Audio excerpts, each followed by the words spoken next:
It's Ron Reader digs the universe.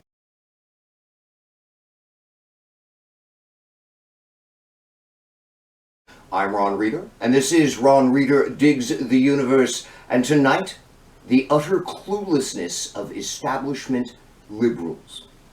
Salon writer Amanda Marcotte, who I've recently started reading every day because she's awesome. She's got an essay up right now lambasting the New York Times editorial board for a piece they did recently equating so-called cancel culture with book banning.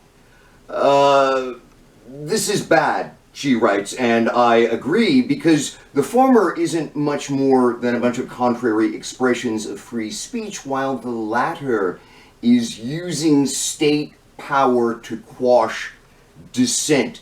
The New York Times editorial board ought to know better. These people were all educated in elite professional journalism schools. They're supposed to be the best and the brightest. How could they get simple civics stuff, not rocket science, so incredibly wrong?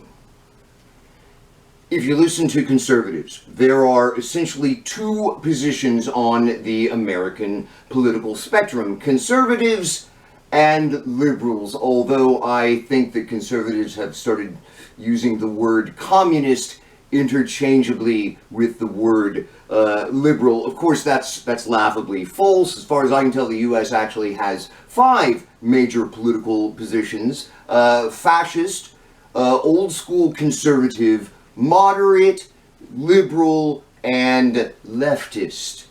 I put the New York Times into the moderate and liberal categories, but the people who write for the Times are in a fairly specific subcategory of liberal. They are liberals who see themselves as being big players in the amalgam of universities, think tanks, corporations, big-time arts organizations, churches, mass media, various governments, and so on, that we call the establishment.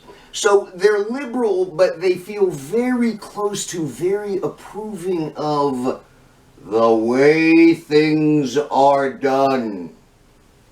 And that's what I think explains this dunderheaded Times essay. They think they're passing judgment from the highest peak of Mount Establishment, where America has a two-party system, and we work out differences with debate and with elections. That is, I think their very identities as establishment players, guardians, really, are preventing them from seeing reality as it is and directing them toward shared notions of what they think reality ought to be. That might just be some organizational groupthink with the Times, but I believe it goes way deeper than that on a cultural level. Consider my teacher friend who cannot listen to my critique of the public schools as an authoritarian indoctrination apparatus without taking it personally, even though he knows I spent myself 6 years as a classroom teacher. He's a liberal, an establishment liberal. Consider my liberal restaurant manager friend. He's well-educated, fair-minded, politically engaged, but for some reason he always likes to observe that both sides do it, meaning Republicans and Democrats, even though both sides don't do it. Establishment liberal.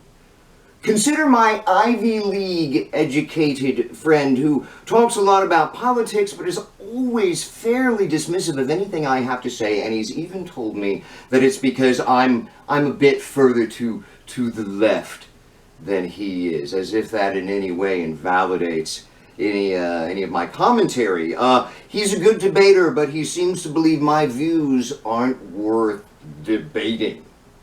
Yeah, and that's a standard establishment liberal maneuver. Just ignore it and, hopefully it'll go away. You know, people graduate from these elite schools believing they're the ones who will be running society, which, you know, is it's more or less true. So they take this guardian of the establishment role very seriously, especially Yale and Harvard grads.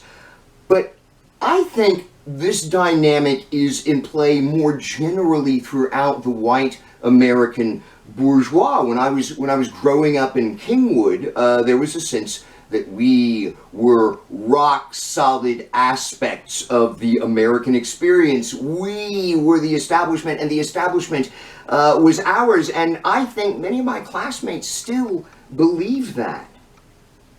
This is bigger than the New York Times editorial board.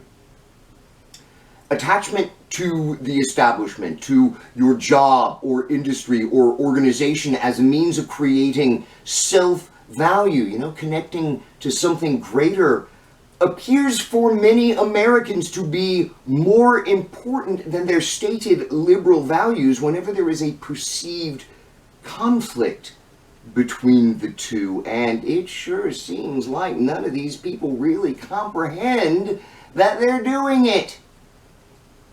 That's really bad, because it's preventing establishment liberals from truly resisting the dark forces that threaten our nation's existence. If you are one of these establishment liberals, you desperately need to know that conservatives are no longer what you think they are, if they ever even were. Conservatives are now openly, disgustingly racist. They are fascist. They are violent. They are very close to taking over the country, literally. And they've killed 500,000 Americans, liberal and conservative alike, because they decided that medical science and public health are liberal, which they hate. Establishment liberals, your social conditioning is for another world, in another era. If you don't open your eyes, look at what's going on all around you, get your fucking shit together, and fight these American fascists with the same energy and strength that the Ukrainians are fighting Russians, then your precious identity-bestowing establishment will be not much more than a memory in 10 years' time. I'm Ron Reader, and this has been Ron Reader Digs the Universe. Join me, Ron Reader, again next week for another episode of Ron Reader Digs the Universe.